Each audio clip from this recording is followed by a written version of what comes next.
satu tahap kebencian mak mertua si Dayang Senandung ni, dia arahkan untuk Dayang Senandung dibunuh oleh seorang hulu balang. Maka hulu balang pun bawa lah Dayang Senandung masuk hutan.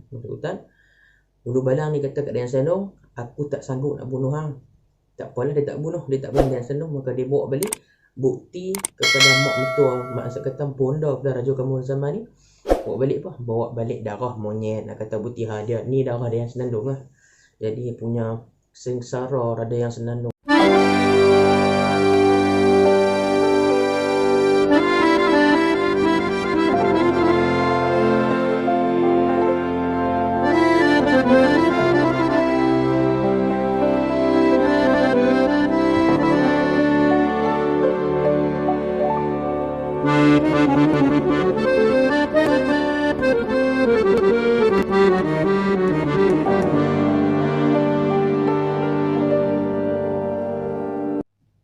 Assalamualaikum warahmatullahi ta'ala wabarakatuh.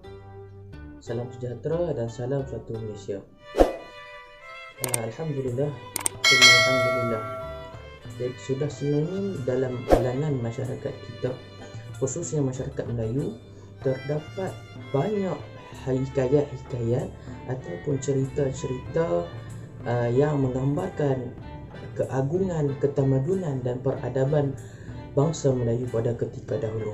Di antara hikayat-hikayat yang masyhur, contohnya seperti hikayat Hang Tuah, hikayat Temasek di Langgar Todak, hikayat Puteri Gunung Ledang, hikayat Sitak Gang, dan terlalu banyak hikayat yang ada dalam kalangan masyarakat Melayu kita. Tapi sejauh mana kita dapat memahami, sejauh mana kita dapat faham apakah yang nak disampaikan oleh pencerita dalam semua hikayat yang dibuatkan. Di sini ada satu lagi hikayat yang kita mungkin terlepas pandang, yang dulu cerita ni pernah famous satu ketika dahulu dalam iklan Watson tahun lepas tak silap saya. Iklan Watson tentang Dayang Senandung. Tuan-tuan, apakah Dayang Senandung ni? Dayang Senandung juga merupakan salah satu hikayat cerita-cerita lama yang mempunyai terlalu banyak pengajaran di dalamnya. Siapakah yang menulis buku Dayang Senandung ini? Dayang Senandung ditulis oleh seorang karyawan negara, iaitu Nurul Haidar Nuruddin. Jadi sebab apa dia ni, bagaimana sejarah Dayang Senandung ni bermula? Baik, Dayang Senandung ini merupakan anak kepada Raja Kerajaan Ratnapura, yakni Raja Karim ataupun Sultan Karim. Jadi sebab apa nama Dayang Senandung? Baik, Dayang ini kalau kita buka dalam Kamus Dewan, ialah bermaksud maksud pangkat rendahan dalam hierarki istana di zaman Kesultanan Melayu dulu. Jadi sebab apa nama Dayang sedangkan dia anak raja? Baik, cerita Dayang Senandung ni amat famous dengan dia merupakan seorang yang berkulit hitam legam dan suaranya amat merdu. Masa dia lahir, ayahnya iaitu Raja Karim mendapati dia kulit Dayang Senandung ni hitam. Jadi Raja Karim pun bertanya kepada ahli nujum lah, biasalah kebiasaan bagi kerajaan dulu untuk menanya kepada ahli nujum, tabib, apa dukun dan sebagainya. Maka apa yang dijawab oleh ahli nujum istana masa itu ialah Raja Karim perlu untuk menjadikan Dayang Senandung, anak anda dia ni, menjadi rakyat biasa dan jauh daripada kehidupan istana, yakni dengan mudah kata menjadi rakyat biasa, rakyat marhain. Jadi gelaran pertamanya ialah Dayang, sebab dia anak raja yang dibuang.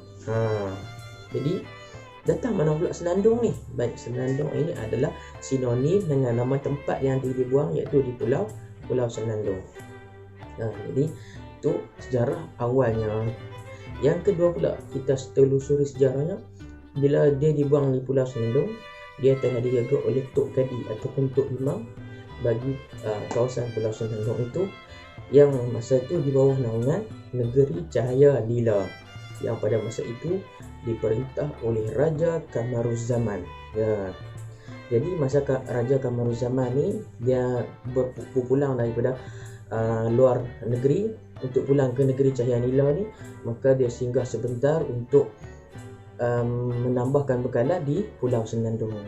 Sedang baginda Raja Kamaruzaman duk beli barang, duk beli bekalan sebelum sampai ke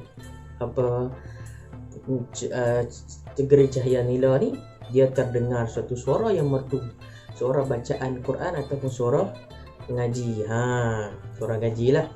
Jadi kalau kita sekarang ni suara orang ngaji, syari yang sedap-sedap lah. Jadi masa tu dia pun dengar ada seorang ngaji, seorang perempuan yang ngaji. Maka dia kerahkan hulu balang yang mengikut yang menjadi escort dia untuk cari mana yang datang suara sedap ni.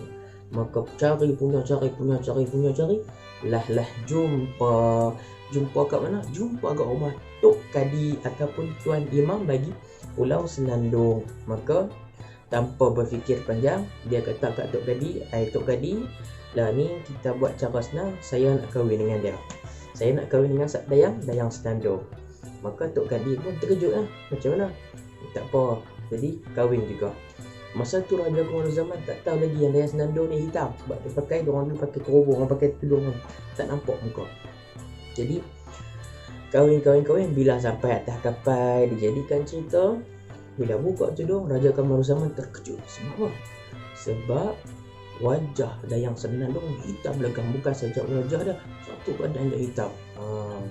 Jadi di sini Raja Kamaruzaman kata dia berredha dengan ketentuan Allah, qada dan qadar. Dia pun terimalah Dayang Senandung menjadi isterinya walaupun hitam. Jadi bila dah pulang sampai ke istana ni, mak bonda kepada Raja Kamaruzaman, ya. Benda Raja Kamaruzaman ni dia benci Dayang Senandung. Sebab apa? Sebab dia kata Dayang Senandung ni hitam. Dia kata Dayang Senandung ni tak segak. Macam kita lah sekarang, kalau tak segak mana kita nak ambil, betul tak? Kan tak percaya tanya kucing. Betul tak kucing? Miau.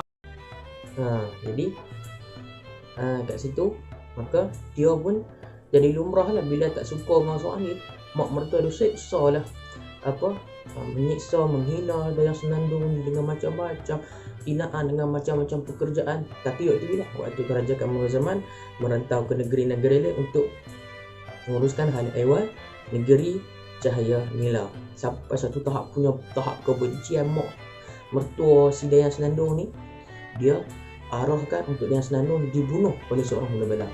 Maka hulu balang pun bawa lah Dayang Senandung masuk hutan. Hulu balang ni kata kat Dayang Senandung, aku tak sanggup nak bunuh hang.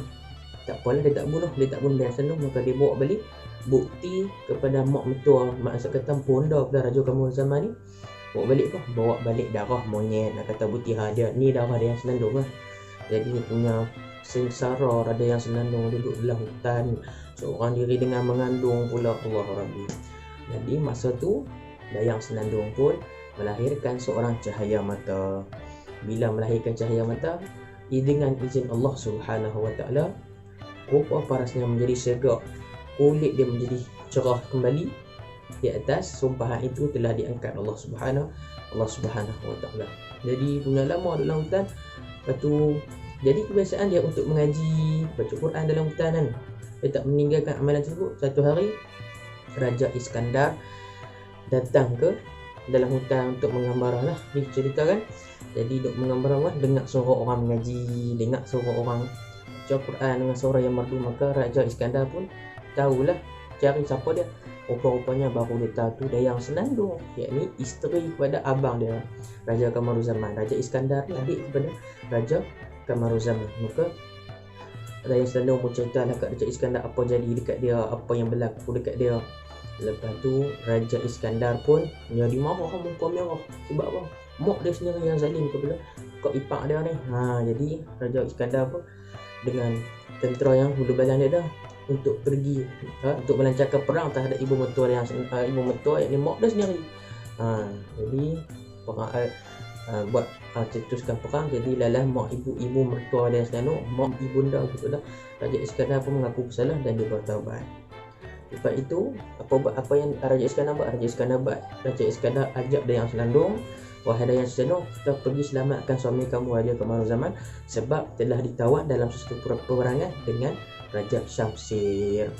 Jadi apa yang kita boleh dapat di sini adalah ketinggian pemikiran tahap peradaban orang Melayu ini bukanlah hanya berfikir hanya bercucuk tanam, hanya berfikir keramat-keramat, tidak.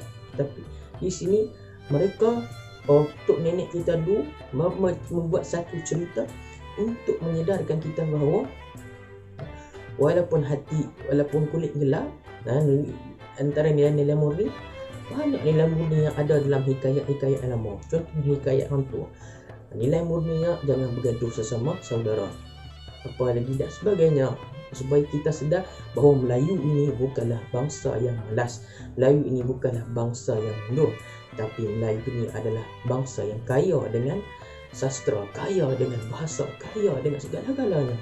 Jadi seruan kepada anak Melayu, jangan pernah remeh, jangan pandang rendah kepada bangsa Melayu, kerana bangsa Melayu adalah bangsa yang maju, bangsa yang berjaya dan bangsa yang cemerlang.